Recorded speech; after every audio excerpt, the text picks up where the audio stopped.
আমাদের শৈশব মানেই ছিল মজা করা, সবুজ প্রকৃতির সাথে দিনভর খেলা করা, গাছের নিচে দাঁড়িয়ে ছোট্ট ছোট্ট হাত বাড়িয়ে দাঁতই তোলা।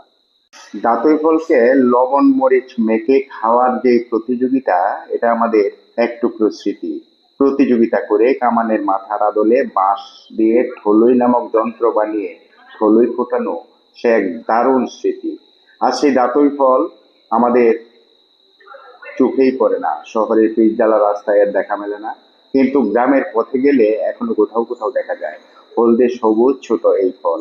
দক্ষিণ এশীয় আফ্রিকার একটি আদিবাসী ফল, প্রাচীন ভারতীয় চিকিৎসা শাস্ত্র আয়ুর্বেদে দাঁতের উল্লেখ পাওয়া যায়, যেখানে এটি হজম শক্তি বৃদ্ধি, ত্বকের যত্ন এবং রোগ প্রতিরোধে ব্যবহৃত হয়। বাংলা অঞ্চলে এটি হাজার বছরের পুরনো এক পরিচিত গাছ। গ্রামের উঠোনে, বিদ্যালয়ের মাঠে বা বাঁশঝাড়ের পাশে একসময় প্রায় প্রতিটি জায়গাতেই দাঁতই গাছ দেখা যেত। দাঁতের ফল শুধু স্বাদে নয়, গুণেও সমৃদ্ধ। এতে রয়েছে ভিটামিন সি, আয়রন, অ্যান্টিঅক্সিডেন্ট আর প্রাকৃতিক ফাইবার। হজমে সাহায্য করে, শরীরে ক্লান্তি কমায় এবং রোগ প্রতিরোধ ক্ষমতা বাড়ায়। গ্রামীণ চিকিৎসা দাঁতের পাতা ও ছাল ব্যবহৃত হয় সর্দি কাশি ও ক্ষত নিরাময়ে। কিন্তু আমাদের হৃদয়ের আঙিনায় এখনো আছে সেই দাঁতই, যার নিচে দাঁড়িয়ে আমরা শৈশবের স্বাদ খুঁজে পাই। সে যেখানে প্রতিটি ফল মনে করিয়ে দেয় সেই সময়টা ছিল সত্যি মিষ্টি।